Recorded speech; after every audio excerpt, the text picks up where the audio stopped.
Hello friends. आज हम contemporary India in education के topic national policy of education on 1986 को समझेंगे। चलो स्टार्ट करते हैं अपना टॉपिक। वीडियो अच्छा लगे तो लाइक कीजिएगा, चैनल को सब्सक्राइब जरूर कीजिएगा। चलो स्टार्ट करते हैं हम अपना टॉपिक। देखो, हम कह रहे हैं कि national policy on education, education पे जो भी नेशनल पॉलिसी बना रही है इसे कौन फॉर्मुलेटेड करता है, कौन बनाता है? Government of India. किस चीज को प्रमोट करने के लिए? एजुकेशन को प्रमोट, क्योंकि क्या है कि जैसे जैसे हमारे क्या है, एजुकेशन को प्रमोट और रेगुलेट करने के लिए क्या की जाती है, पॉलिसी बनाई जाती है। इन्हीं पॉलिसी में क्या है, सब कुछ लिखा रहता है कि हमें किस तरीके से एजुकेशन को बढ़ाना है, किस तरीके से उसको रेगुलेट करना है। तो नेशनल पॉलिसी कौन बनाता है? गवर्नमेंट ऑफ इंडिया बनाती है एजुकेशन को प्रमोट और रेगुलेट करने के लिए। ये जो पॉलिसी है ये किस चीज को कवर करती है? 1986 की पॉलिसी की बात कर रहे हैं हम।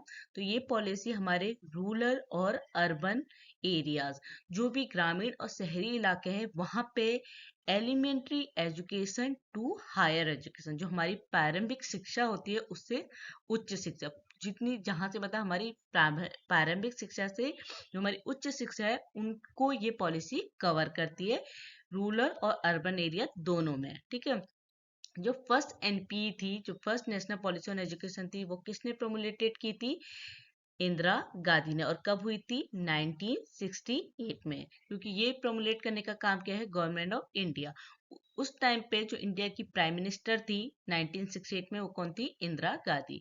सेकंड जो हमारी एनपी है, नेशनल पॉलिसी है, वो किसने प्रोमुलेटेड की थी? राजीव गांधी ने। कब? 1986 में। और तीसरी हमारी प्राइम मिनिस्टर नरेंद्र मोदी ने कब की? 2020 में। तो फर्स्ट एनपी प्रोमुलेटेड हुई है 1968 में और किसने किया है? इंदिरा गांधी ने। सेकंड हमारी 1986 में राजीव गांधी जी ने। और थर्ड हमारी प्राइम मिनिस्टर नरेंद्र मोदी ने 2020 में। तो हमने कौन सी वाली पढ़नी है? 1986 में। आज का हमारा टॉपिक है जो हमारी नेशनल पॉलिसी बनी है एजुकेशन में, कब? 1986 में। तो इसे जो कोई उस टाइम पे जो गवर्नमेंट लेड कर रही थी, कौन कर रहे थे? राजीव गांधी। उन्होंने एजुकेशन पे एक नई पॉलिसी इंट्रोड्यूस की। ये पॉलिसी क्या कहती? इस पॉलिसी में जो भी क्या था कि हमारी कम्युनिटीज में डिस्पारिटीज थी, असमानताएं थी, उनको रिमूव करने के लिए और एजुकेशन अपॉर्चुनिटी को इक्वलाइज करने के लिए, कि हर एक व्यक्ति को क्या है, एजुकेशन की अपॉर्चुनिटी मिल पाए। ये इस पॉलिसी का क्या था? ये इसलिए ये पॉलिसी बनाई गई।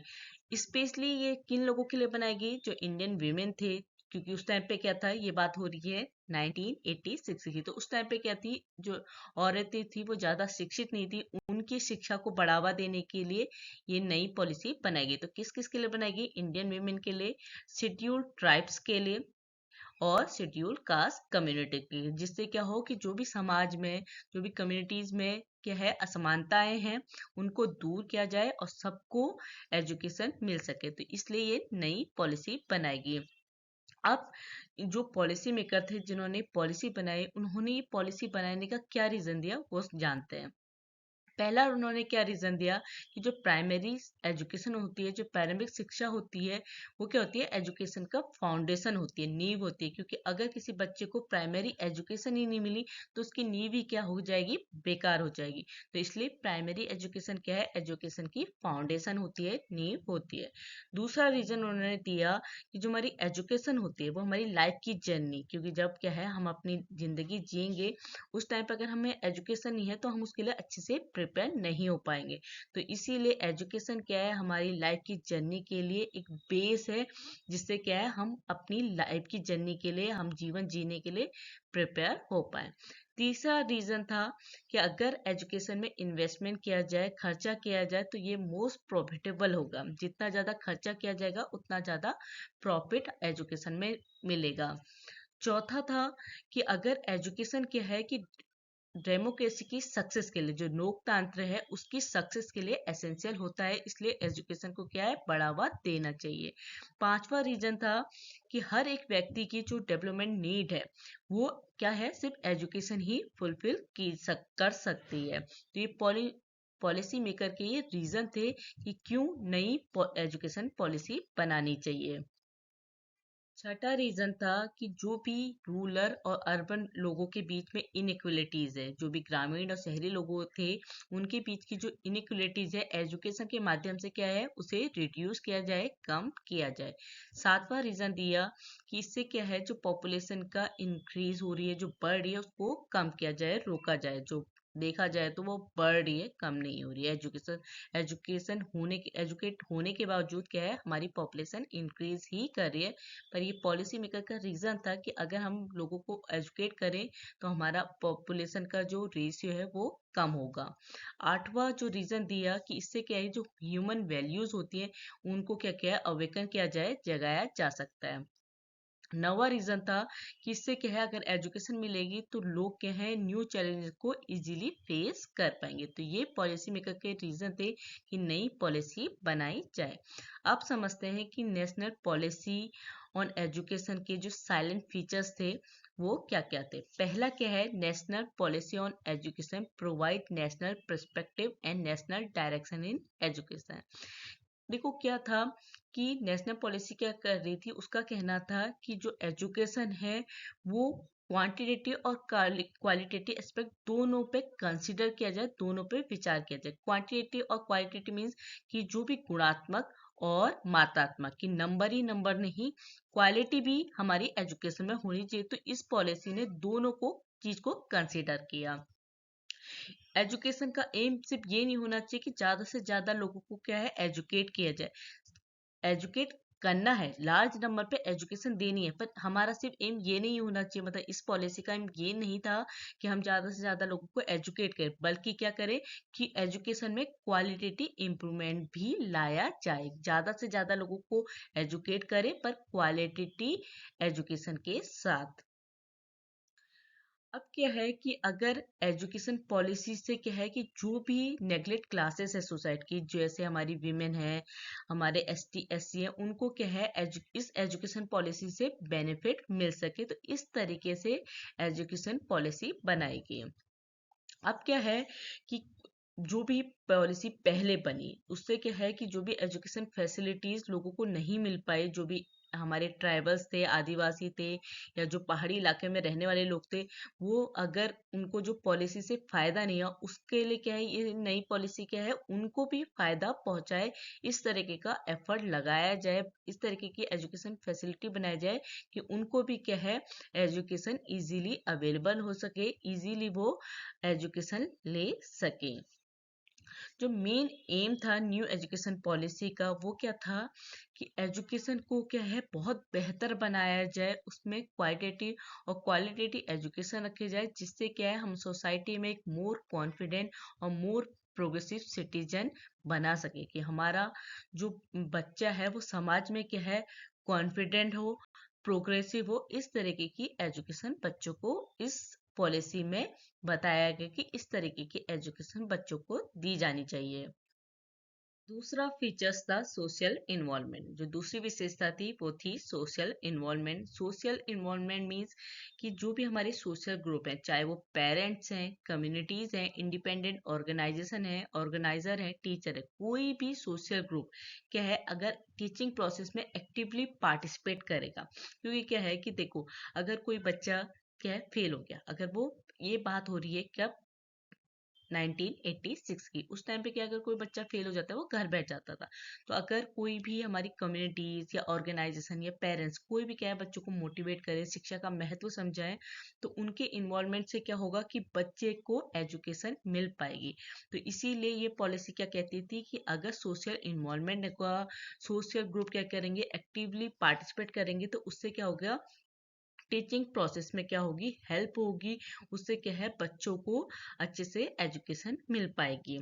क्योंकि क्या है कि जितनी ज़्यादा एक्टिवली पार्टिसिपेशन होगा सोशल ग्रुप का, उतना ही क्या है बच्चों की अटेंडेंस जो है वो इंक्रीज होगी। क्योंकि क्या है जो बच्चे ड्रॉप आउट हो गए या जो पढ़ना नहीं चाहते, उनको क्या है कि अगर शिक्षा का महत्व पता चलेगा, उन्हें पता चलेगा कि शिक्षा उनके लिए कितनी जरूरी है, तो उससे क्या है कि उनकी अटेंडेंस क्या होगी इंक्रीज होगी, बढ़ेगी। साथ ही साथ क्या है जो फेलियर और ड्रॉप आउट है उनके नंबर में भी क्या होगी कमी आएगी। इससे क्या है कि अगर क्या है सोशल इन्वॉल्वमेंट हो रहा है, सोशल ग्रुप एक्टिवली पार्टिसिपेट कर रहे हैं, तो इससे क्या है कि एजुकेशन में वेस्टेज और स्टेगनेशन, वेस्टेज और स्टेगनेशन मीन्स कि क्या होता है कि जब आप बच्चों ने क्या ली, अपनी एलिमेंट्री एजुकेशन ली, प्रारंभिक शिक्षा ली, पर क्या है उसके बाद की शिक्षा वो नहीं ले रहे, तो उससे क्या है उनकी शिक्षा बर्बाद हो जाती है। तो अगर सोशल इन्वॉल्वमेंट होगा पेरेंट्स का, टीचर्स का, कम्युनिटी का, तो उससे क्या है बच्चों की जो शिक्षा है वो बर्बाद नहीं होगी, इस पे एक ठहराव आएगा। इसलिए सोशल इन्वॉल्वमेंट की का ये साइलेंट फीचर्स था कि ये पॉलिसी ये कहती थी कि हमारी जो सोशल ग्रुप है उनको एक्टिवली पार्टिसिपेट करना चाहिए टीचिंग प्रोसेस में। सिर्फ टीचर ही टीचर को नहीं, चाहे वो ऑर्गेनाइजेशन है या कोई भी ऑर्गेनाइजर है, ये सब क्या है एक्टिवली पार्टिसिपेट करने चाहिए।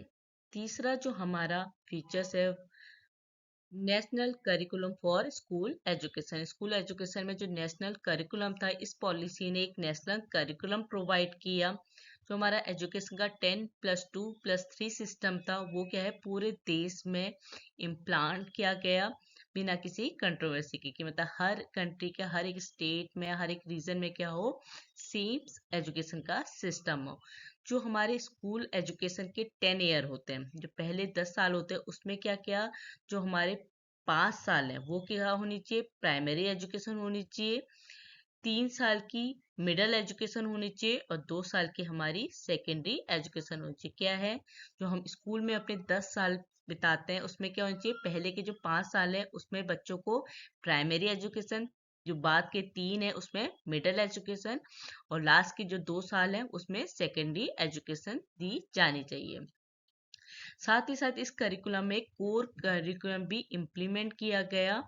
कोर करिकुलम क्या होता है कि जब कोई करिकुलम एक्सीलेंस और प्लान अंडरस्टैंडिंग की नेसेसरी पे बनाया गया हो, उस करिकुलम का कहते हैं कोर करिकुलम। तो करिकुलम के साथ कोर करिकुलम को भी इम्प्लीमेंट किया गया पूरी कंट्री में।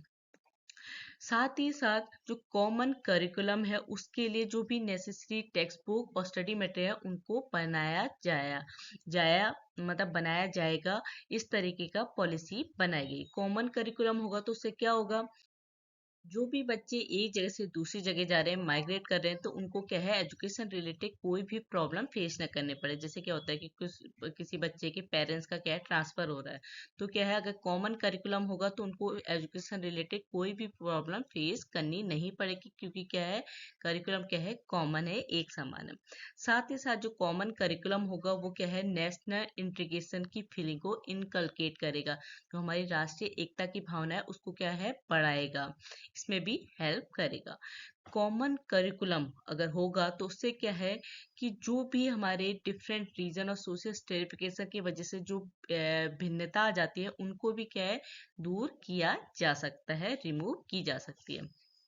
कॉमन करिकुलम क्या है कि ये नेशनल एथोस की इम्पोर्टेंस को एस्टेब्लिश करता है। साथ ही साथ जो कम्युनिटी, स्टेट और कंट्री की जो मेन सिग्निफिकेंस है उनको रिफ्लेक्ट करता है और दर्शाता है कि अगर हमारा करिकुलम क्या है, ये किसी भी स्टेट का क्या है कुछ मेन सिग्निफिकेंस होगा, कुछ ऐसी चीज होगी जो दूसरी जगह से अलग होगी, तो करिकुलम क्या है इस चीज को भी रिफ्लेक्ट करता है, दर्शाता है। करिकुलम क्या है सिर्फ और सिर्फ नेशनल वैल्यूज को इन्हांस नहीं करता है, नेशनल वैल्यूज को नहीं बढ़ाता, साथ ही साथ कंट्री में, देश में जो भी सोशल और इमोशनल यूनिटी है उसको भी एस्टेब्लिश करता है, उसको भी स्थापित करता है। तो ये सब क्या है कि अगर हमारा जो एजुकेशन में, जो हमारे स्कूल में जो करिकुलम हो, नेशनल करिकुलम हो, इस तरीके से होगा तो जो भी हमारे कंट्री में, चाहे वो भेदभाव रिलेटेड है या आपकी स्टेट टू स्टेट ट्रांसफर की बात है, उन सबको इस पॉलिसी में कवर किया गया कि अगर इस तरीके से हम एजुकेशन को बनाएंगे, कॉमन करिकुलम बनाएंगे, तो हमें हेल्प होगी, इससे हमारी जो बहुत सारी प्रॉब्लम है उन्हें दूर किया जाएगा। जनरल स्टडी के लिए नेशनल पॉलिसी ने क्या क्या सब्जेक्ट सजेस्ट किए। पहला क्या किया, उन्होंने कहा कि प्राइमरी लेवल में क्या होना चाहिए, 1 लैंग्वेज फार्मूला होना चाहिए, और जो 3 लैंग्वेज फार्मूला है वो मिडल और सेकेंडरी लेवल में होना चाहिए। 3 लैंग्वेज फार्मूला क्या है, हिंदी, इंग्लिश और रीजनल लैंग्वेज। तो ये जो 3 लैंग्वेज फॉर्मूला है वो कहाँ पे अप्लाई होना चाहिए, मिडल और सेकेंडरी लेवल में, और 1 लैंग्वेज फॉर्मूला अप्लाई होना चाहिए प्राइमरी लेवल में। दूसरा जो सब्जेक्ट सजेस्ट किया वो किया मैथमेटिक्स। तीसरा एनवायरमेंटल स्टडीज, जिसमें साइंस और सोशल साइंस दोनों ही इंक्लूडेड थे। चौथा SUPW and pre vocational courses. SUPW क्या होता है, यह है सोशियली यूजफुल प्रोडक्टिव वर्क। इसमें क्या होता है कि बच्चों को एनवायरनमेंट और सोसाइटी में एक्सप्लोर किया जाए, जिससे क्या है बच्चों की नॉलेज बढ़े। जितना ज़्यादा बच्चे के हैं सोसाइटी में एक्सप्लोर करेंगे, सोशल एनवायरनमेंट में के संपर्क में आएंगे, तो उतनी ज़्यादा उनको पॉलिटिकल, सोशल, कल्चरल नॉलेज होगी। तो उनकी क्या है पॉजिटिव थिंकिंग और एक्शन में क्या होगा, उनको हेल्प मिलेगी अपनी पॉजिटिव थिंकिंग और एक्शन में। तो SUPW मीन्स क्या होता है, सोशली यूजफुल प्रोडक्टिव वर्क। ये भी हमारा जनरल स्टडीज के लिए सजेस्ट किया था पॉलिसी ने। पांचवा था आर्ट्स, छठा था हेल्थ एंड फिजिकल एजुकेशन। ये सारे जो भी जनरल स्टडीज के सब्जेक्ट थे ये नेशनल पॉलिसी 1986 ने सजेस्ट किए थे। इसके बाद जो जनरल कोर कंपोनेंट्स थे उसमें हिस्ट्री, जो हिस्ट्री इंक्लूडेड थी उसमें इंडियन फ्रीडम स्ट्रगल की, मतलब जो भी हमारे इंडियन फाइटर्स थे उन्होंने किस तरीके से फ्रीडम के लिए स्ट्रगल किया था उसके बारे में हिस्ट्री में, उनके बारे में हिस्ट्री में सब्जेक्ट इंक्लूड किया था, कि बच्चों को क्या हो अपनी नेशनल आइडेंटिटी को के बारे में पता चले, वो समझे कि किस तरीके से हमारे लोगों ने, हमारे जो पहले के लोगों ने फ्रीडम के लिए किस तरीके से स्ट्रगल किया था। तो हिस्ट्री में इंडिया फ्रीडम स्ट्रगल को इंक्लूड किया गया। उसके अलावा कॉन्स्टिट्यूशन ड्यूटी, जो भी हमारी कॉन्स्टिट्यूशन ड्यूटीज हैं उनको भी हमारे जनरल कोर कंपोनेंट में इंक्लूड किया गया। इससे क्या होगा कि हमें पता चलेगा कि हमारे संविधान में हमें क्या कहा गया है कि हमें क्या करना चाहिए। इससे क्या है जो हमारी नेशनल आइडेंटिटी है उसको स्ट्रेंथ मिलेगी, उसको मजबूत करने में हेल्प मिलेगी। तो ये भी general core component general studies में इंक्लूड किए गए। Indian cultural heritage, democracy, secularism, equality, protection of environment, family planning, scientific outlook, इन जितने भी एस्पेक्ट की हम बात कर रहे हैं इनमें क्या है बच्चों का फेथ डेवलप होगा, उनका विश्वास बढ़ेगा, तो इससे बच्चे क्या होंगे, मोटिवेट होंगे। इसीलिए जनरल स्टडीज में इन सब्जेक्टों को इंक्लूड किया गया। चौथा हमारा है इक्वेशन फॉर इक्वलिटी। देखो जो हमारा ये नेशनल पॉलिसी है वो इसी बात में है कि क्या हो, एजुकेशन में इक्वलिटी हो, सबको एक समान से शिक्षा मिले।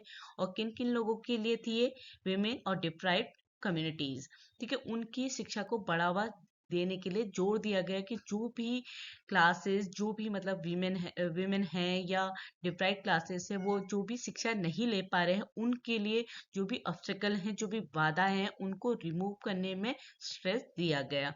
जो न्यू एजुकेशन पॉलिसी थी 1986 की, वो क्या है, हर हम जितने भी लोग थे उनको इक्वल अपॉर्चुनिटी प्रोवाइड करती है शिक्षा लेने के लिए, एजुकेशन लेने के लिए।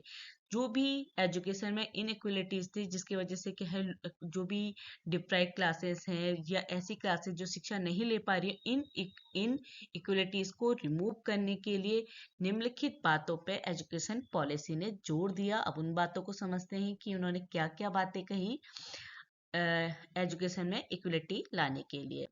पहला है education for women equality, national education methodology.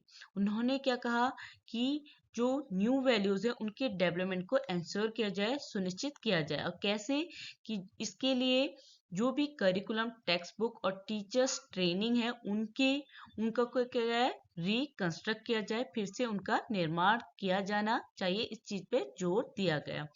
जो भी एजुकेशनल इंस्टीट्यूट है वहाँ पे विमेन एजुकेशनल प्रोग्राम को ऑर्गेनाइज और इम्प्लीमेंट करने के लिए इनकरेज किया जाए। कि मतलब एजुकेशन इंस्टीट्यूट से क्या है कि वो ऐसे प्रोग्राम करे जिसमें क्या हो, औरतों को शिक्षा दी जाए, उसको आयोजित और उनको लागू करने के लिए इनकरेज किया जाए, जिससे क्या है कि औरतों की शिक्षा भी क्या है, जो औरतें हैं वो भी शिक्षा ले सके।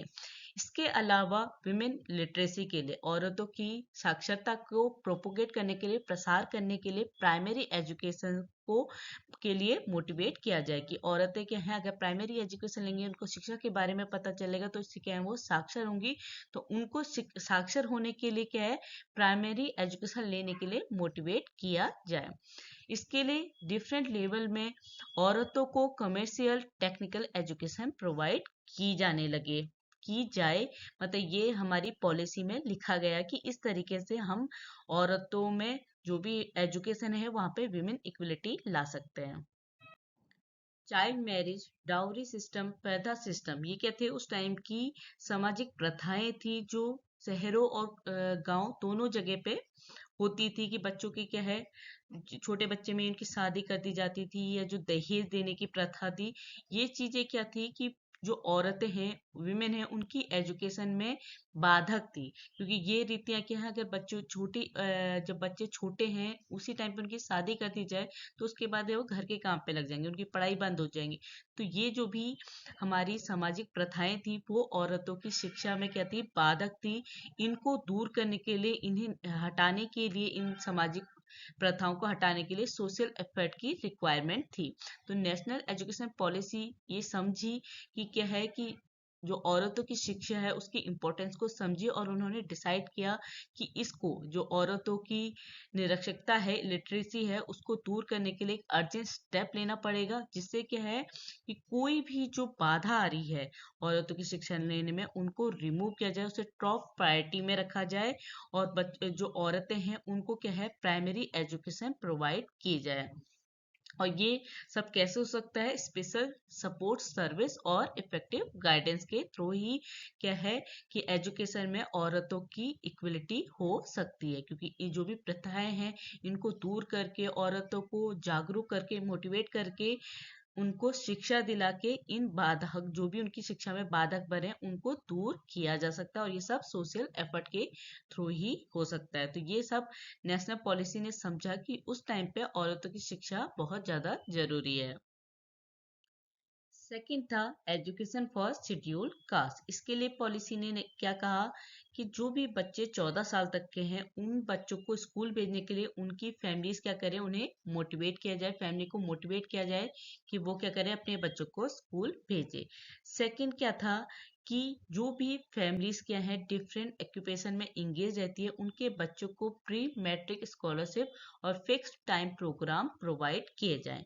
तीसरा कि जो भी स्कूल ड्रॉप आउट बच्चे हैं उनको इनफॉर्मल एजुकेशन प्रोवाइड करने के लिए स्पेशल अरेंजमेंट बनाए जाएं। चौथा कि जो भी शेड्यूल कास्ट और शेड्यूल ट्राइब्स बच्चे थे, उनके नॉमिनेशन, एजुकेशन और कंप्लीशन ऑफ एजुकेशन के लिए स्पेशल प्रावधान बनाए जाएं।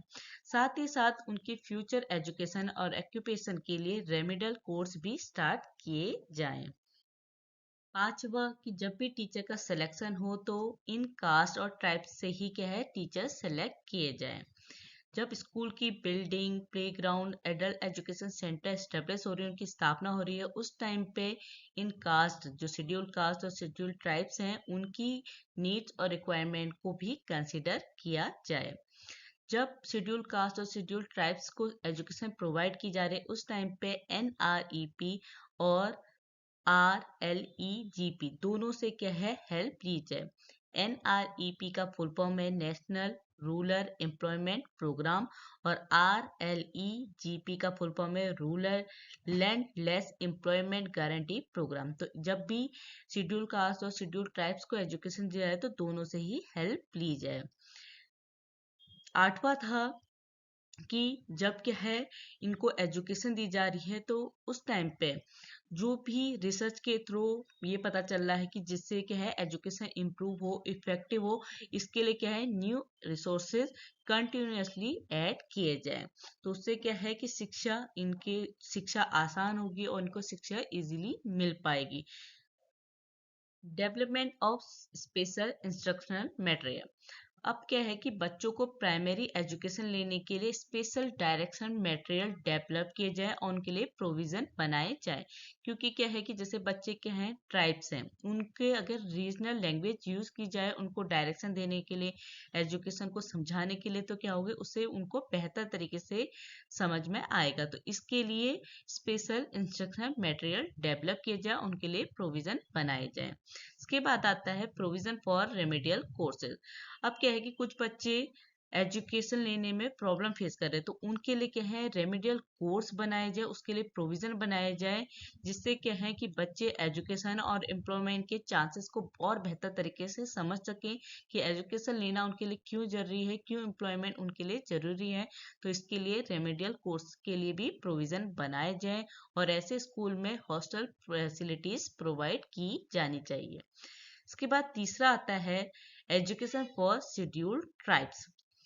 इसके लिए क्या क्या प्रोविजन थे? पहला है priority to opening of schools, कि जो भी ट्राइबल्स एरिया है वहां पे क्या है, स्कूल खोले जाए, इसके लिए प्रायोरिटी दी जाए कि यहाँ पे क्या हो, स्कूल खुले, जिससे क्या है बच्चे बेहतर तरीके से, क्योंकि अगर उन्हीं के एरियाज में स्कूल खुलेंगे तो वो अपने को सेफ महसूस करेंगे और वो स्कूल जाएंगे। तो इसलिए प्रायोरिटी में क्या करें, ट्राइबल एरिया में स्कूल ओपन किए जाए, उसके लिए प्रोविजन बनाए जाए।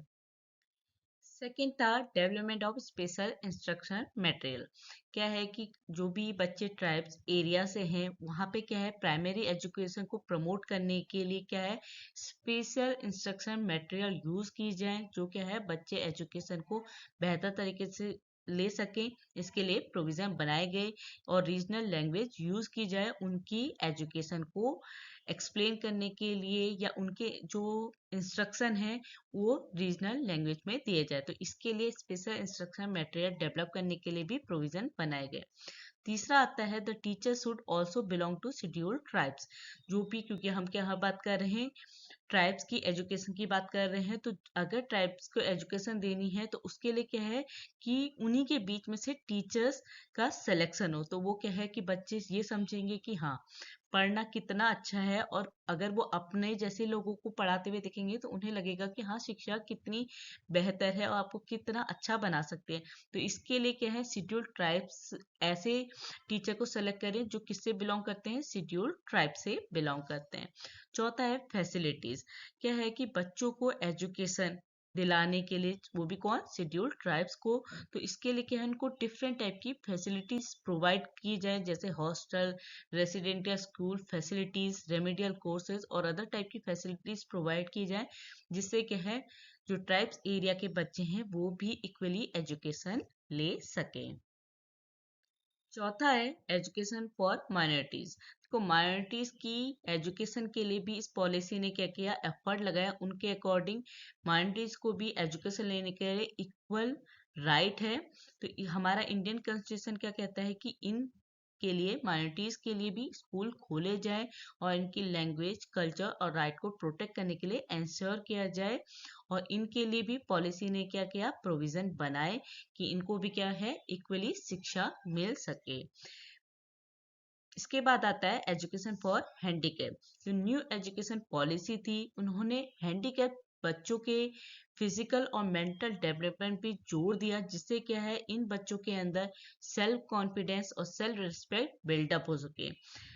इसके लिए उन्होंने क्या है, फॉलोइंग प्रोविजन बनाए। वो प्रोविजन क्या है, पहला क्या है कि हर एक स्टेट के कैपिटल में क्या है, इन बच्चों के लिए स्पेशल स्कूल खोले जाएं। दूसरा कि इन बच्चों को प्रोफेशनल ट्रेनिंग देने के लिए स्पेशल प्रोविजन बनाए जाएं।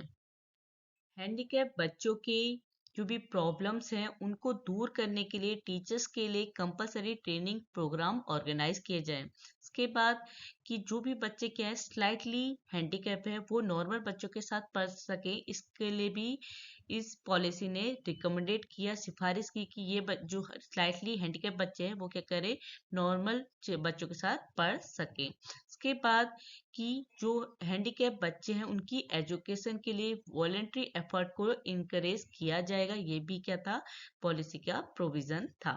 इसके बाद आता है एडल्ट एजुकेशन। जो पौध शिक्षा है उसके लिए क्या प्रोविजन बने। पहला था कि जो गांव है वहां पे कंटिन्यूइंग एजुकेशन सेंटर सेटअप किए जाए, बनाए जाए। दूसरा कि जो मिल ओनर हैं वो अपने एम्प्लॉयज और वर्कर में के बीच में शिक्षा के प्रमोशन के लिए उनको इनकरेज किया जाए कि वो क्या करें, अपने जो काम करने वाले हैं उनको शिक्षा के बारे में समझाएं, उन्हें इनकरेज करें कि वो क्या लें, एडल्ट एजुकेशन लें। इसके बाद कि जो पोस्ट ग्रेजुएट एजुकेशन इंस्टीट्यूट है उनको सेटअप किया जाए। चौथा कि बुक्स, लाइब्रेरी और रीडिंग रूम्स को अरेंज किया जाए। रेडियो, टेलीविजन, फिल्म्स और अदर मीडिया के थ्रू एजुकेशन को प्रोपोगेट किया जाए, प्रसार किया जाए। एडल्ट एजुकेशन के लिए डिस्टेंस एजुकेशन प्रोग्राम ऑर्गेनाइज किए जाए। इसके बाद जो भी, क्योंकि एडल्ट हैं, बड़े लोग हैं, वो स्कूल जाके पढ़ने में हेजिटेट करेंगे, तो उनके लिए अगर वो सेल्फ एजुकेशन कर रहे हैं, खुद से पढ़ाई कर रहे हैं, तो उनके लिए एडेड रिसोर्सेज अरेंज किए जाए, जिनसे भी उन्हें हेल्प होगी, वो रिसोर्सेज उनके लिए अरेंज किए जाए। इसके बाद उनकी लाइकिंग और नेसेसिटी के बेस पे प्रोफेशनल ट्रेनिंग प्रोग्राम को ऑर्गेनाइज किया जाए। तो इस तरीके से एडल्ट एजुकेशन को बढ़ावा दिया जाए। पांचवा है वोकलाइजेशन इन एजुकेशन। उस टाइम पे क्या था कि बहुत सारे बच्चे क्या करते थे, सेकेंडरी एजुकेशन के बाद अपनी पढ़ाई छोड़ देते थे। तो जब उन्होंने पढ़ाई की ट्रेडिशनल करिकुलम के अकॉर्डिंग, तो जब वो पास आउट हुए तो वोकेशनल पॉइंट ऑफ व्यू से उसका कोई यूज नहीं था, क्योंकि उनको सिंपली पढ़ाई किया गया, पढ़ाया गया, उन्हें वोकेशनल की कोई भी नॉलेज नहीं बताई गई। तो इससे क्या है कि वो सेकेंडरी एजुकेशन के बाद कोई काम नहीं कर सकते थे। तो इसके लिए क्या कहा पॉलिसी ने कि वोकेशनल एजुकेशन को प्रोवाइड करने के लिए सेकेंडरी एजुकेशन क्या करे, गाइड करे। अगर सेकेंडरी एजुकेशन में ही वोकेशनल एजुकेशन के लिए गाइड किया जाएगा, तो इससे क्या होगा कि बच्चे एजुकेशन और प्रोडक्टिविटी के बीच में रिलेशन को समझ पाएंगे, तो उन्हें हेल्प होगी कि एजुकेशन से क्या हो है, अगर वो एजुकेशन लेंगे तो उससे क्या है, प्रोडक्टिविटी, मतलब उनको कुछ ना कुछ अर्निंग हो पाएगी, इस चीज की उनको समझ आएगी।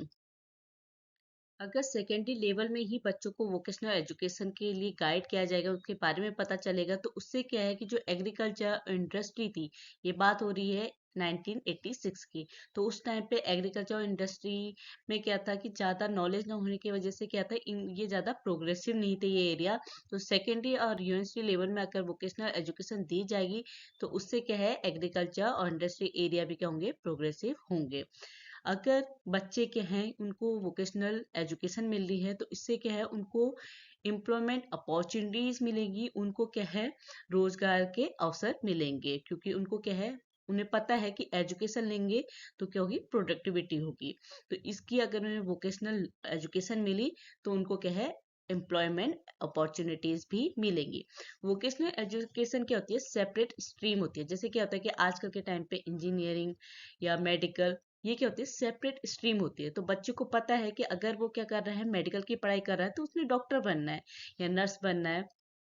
तो और अगर वो इंजीनियरिंग की पढ़ाई कर रहा है तो वो इंजीनियर बनेगा। तो इसी तरीके से वोकेशनल एजुकेशन कहते हैं, सेपरेट स्ट्रीम थी। इससे क्या है, बच्चा अपने को आइडेंटिफाई ऑक्यूपेशन के लिए तैयार कर सकेगा, क्योंकि वो क्या है, जो भी वोकेशनल एजुकेशन वो सिलेक्ट करेगा, तो उसी ऑक्यूपेशन में वो क्या करेगा, काम करेगा। तो वोकेशनल एजुकेशन क्या है, बच्चे को उसके आइडेंटिफाई ऑक्यूपेशन के लिए तैयार, प्रिपेयर करने के लिए भी हेल्प करती है। अब ये क्या थे, ये कोर्सेज स्कूल में डिफरेंट लेवल में अवेलेबल थे। अब डिटेल से समझते हैं कि किस तरीके से। देखो, जो भी बच्चे क्या हैं 10+2, मतलब जिन्होंने 12th पास कर लिया, उनके लिए जो वोकेशनल एजुकेशन प्रोग्राम थे, उसे कौन कंट्रोल करता था, उनको स्टेट के वोकेशनल एजुकेशन डिपार्टमेंट कंट्रोल करता था कि जो बच्चे 12th पास हो गए तो वो किस तरीके से वोकेशनल एजुकेशन ले। दूसरा, जो बच्चे 10+, मतलब जिन्होंने 10 पास कर लिया, उसके बाद अगर वो वोकेशनल एजुकेशन ले रहे हैं, तो इसको कौन डिसाइड करता था, SCERT, जिसका फुल फॉर्म है state council of education and research training. देखो, डिसीजन जो था कि वोकेशनल एजुकेशन बच्चों के लिए बनाएगा कि 10th पास वाले बच्चे, 12th पास वाले बच्चे वोकेशनल एजुकेशन इस तरीके से ले, पर जो फाइनल डिसीजन है वो कौन कंफर्म करेगा, NCERT। ठीक है। इसके बाद जो बच्चे हैं 10+, मतलब जिन्होंने 10 पास कर लिया, उनके लिए इंजीनियरिंग और टेक्निकल एजुकेशन उन्हें प्रोवाइड की जाए। इसके लिए क्या किया गया, more than 100 vocational education establish किए गए। कुछ फ्यू सिलेक्टेड पॉलिटेक्निक और यूनिवर्सिटी में। फ्यू मींस क्योंकि ये बात है कि उस टाइम पे क्या था, ये एक्सपेरिमेंटल लेवल में काम हो रहा था कि अगर इस तरीके से किया जाएगा तो इस तरीके से एजुकेशन में किस तरीके का सुधार होगा। तो कुछ सिलेक्टेड पॉलिटेक्निक और यूनिवर्सिटी में 3 टायर प्रोग्राम स्टार्ट किया गया। 3 टायर प्रोग्राम मीन्स कि वहां पे डिप्लोमा, एडवांस डिप्लोमा और डिग्री कोर्स स्टार्ट किए गए। जो भी बच्चों को क्या है, सेल्फ एम्प्लॉयमेंट के लिए स्पेशल ट्रेनिंग प्रोग्राम भी स्टार्ट किए जाएंगे, सब पॉलिसी में लिखा गया था। देखो अब क्या है कि वोकेशनल एजुकेशन के लिए जो करिकुलम होगा डिफरेंट हो गया है। तो उसके लिए क्या है, स्पेशल ट्रेनिंग प्रोग्राम और फाइनेंशियल फैसिलिटीज कौन प्रोवाइड करता था? Vocational education department of the state and SCV। SCEV means state council for vocational education. ये ही दोनों डिपार्टमेंट क्या थे, स्पेशल ट्रेनिंग प्रोग्राम और फाइनेंशियल फैसिलिटीज प्रोवाइड करते थे कि जिससे क्या होगा कि शिक्षा में सुधार लाया जाएगा, और किसमें, वोकेशनल एजुकेशन में। स्टेट वोकेशनल एजुकेशन डायरेक्टरेट के द्वारा किया जाए, district career guidance cell set up किए जाए। अब क्या थे, जो special groups mean schedule tribe, schedule caste और वीमेन थे, जो स्पेशल ग्रुप में आते हैं और जो क्या है स्कूल पॉपुलेशन के बाहर के थे, उनके लिए वोकेशनल एजुकेशन को बढ़ावा देने के लिए क्या किया गया? पहला, जो पब्लिक और प्राइवेट इंडस्ट्रीज हैं उनको प्राइज और इंकरेजमेंट के थ्रू क्या है कि वो वोकेशनल एजुकेशन को क्या है, प्रमोट करें, बढ़ावा दें। दूसरा, कि जो भी ऑर्गेनाइजेशन क्या कर रहे हैं, वेमेन, शेड्यूल्ड ट्राइब्स, हैंडीकैप को वोकेशनल एजुकेशन प्रोवाइड कर रहे हैं, उनको मजबूत किया जाए।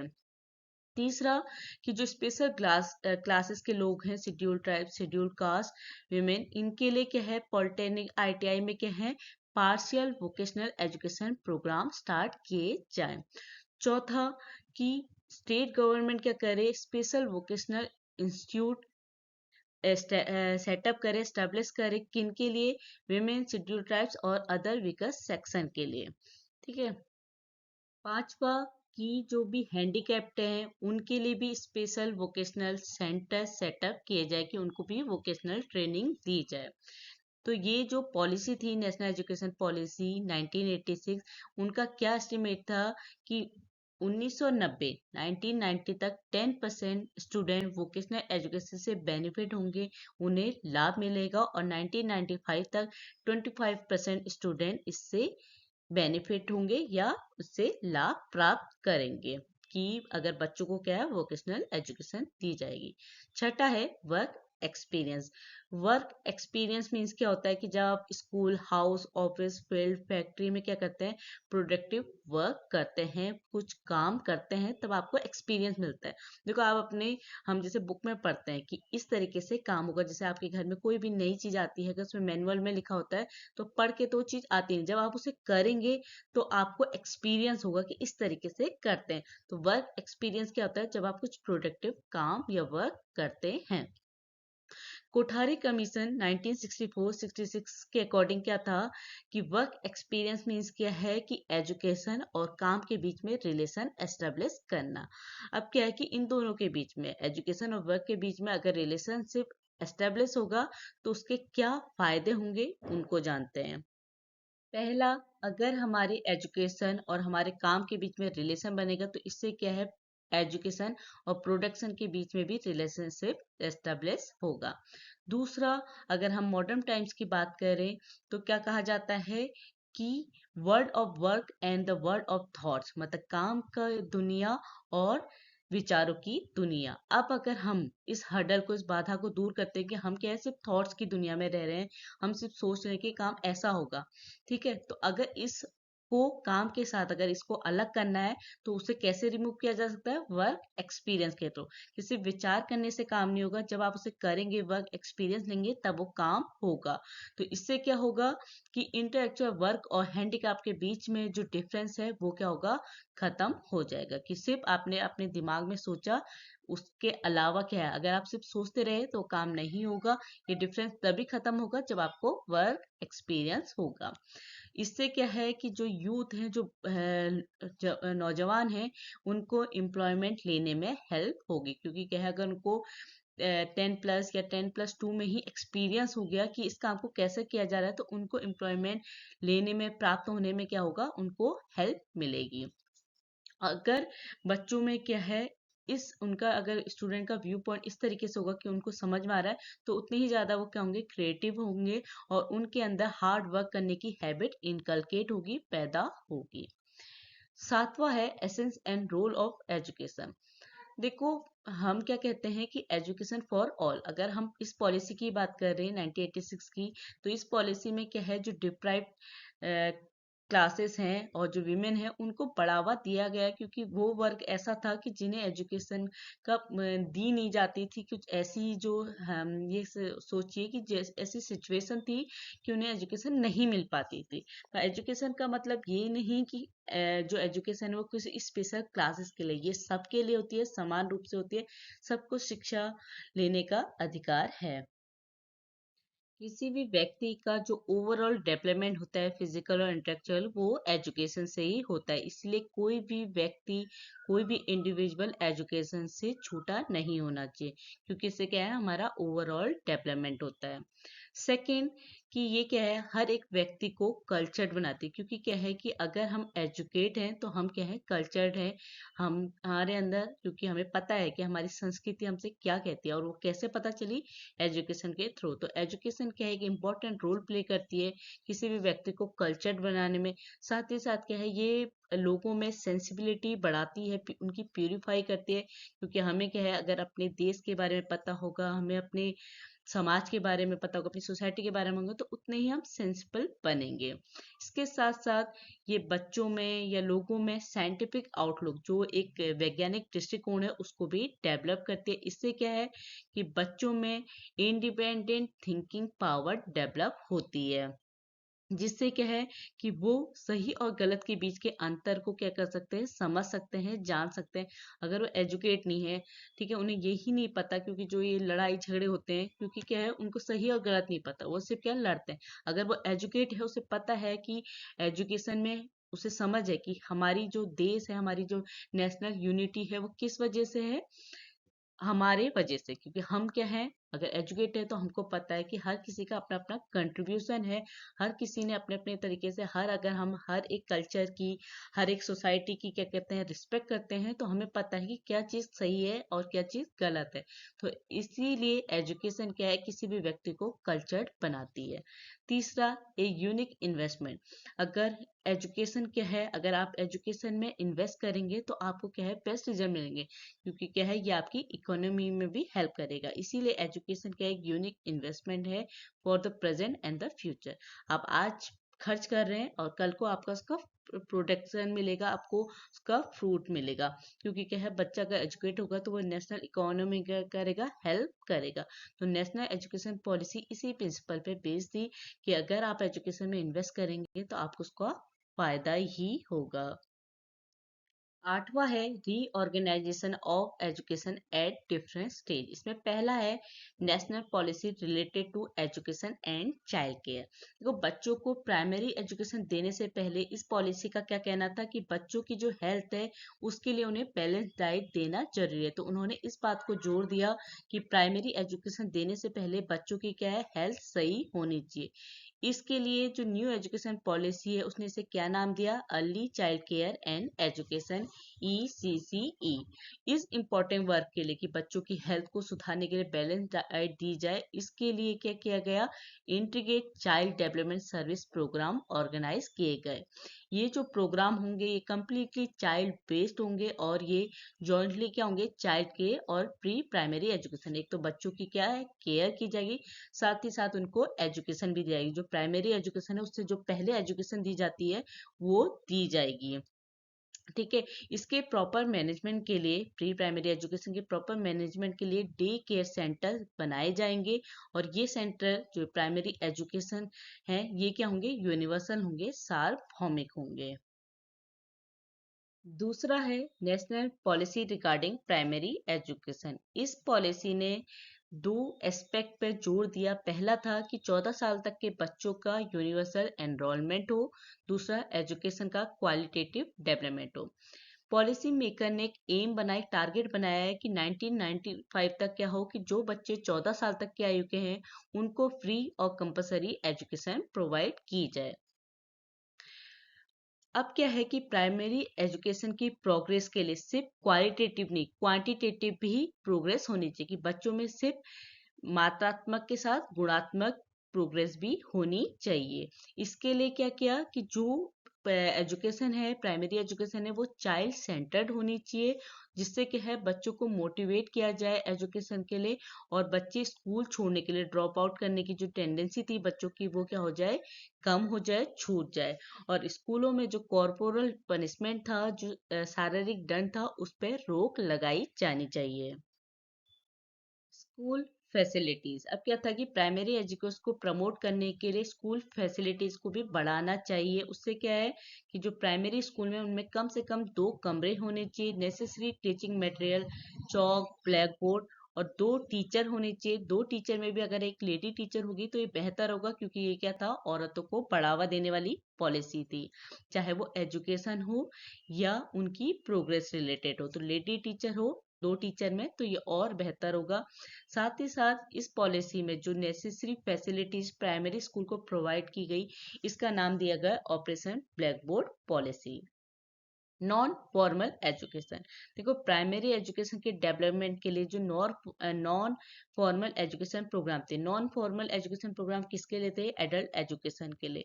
तो इन्हें ऑर्गेनाइज करने के लिए, क्योंकि ये क्या है डिफरेंट एज ग्रुप्स के बच्चों के लिए ऑर्गेनाइज किए जाते हैं, तो उनको उनकी जो भी रिक्वायरमेंट है उसको सेटिस्फाई करने के लिए उस तरीके से इन्हें डेवलप किया जाए। प्राइमरी एजुकेशन में नॉन फॉर्मल एजुकेशन देने के लिए बच्चों को सफिशिएंट नेसेसरी रीडिंग मटेरियल उनके लिए तैयार किया जाए, क्योंकि क्या है वो एडल्ट एजुकेशन है, डिफरेंट एज ग्रुप के हैं, तो उनके लिए क्या है रीडिंग मटेरियल तैयार किया जाए। और जो भी टीचर्स इस प्रोग्राम में पार्टिसिपेट कर रहे हैं या उन बच्चों में इन्वॉल्व हो रहे हैं उस प्रोग्राम में को ऑर्गेनाइज कर रहे हैं, वो क्या हो, स्पेशली ट्रेंड हो, उन्हें पता होना चाहिए कि वो इस एज ग्रुप को या नॉन फॉर्मल एजुकेशन किस तरीके से दिया जाए। तो क्या है बच्चों के लिए सफिशिएंट रीडिंग मटेरियल तैयार किया जाए, और टीचर्स क्या होने चाहिए, स्पेशली ट्रेंड होने चाहिए। इसी से क्या है कि जो नॉन फॉर्मल एजुकेशन है और एजुकेशन सेंटर है उनके बीच में एक इंटर रिलेशनशिप डेवलप होगी, क्रिएट होगी। तो होपफुली आपको वीडियो समझ में आया होगा। वीडियो अच्छा लगे तो लाइक कीजिएगा, चैनल को सब्सक्राइब जरूर कीजिएगा। Thank you.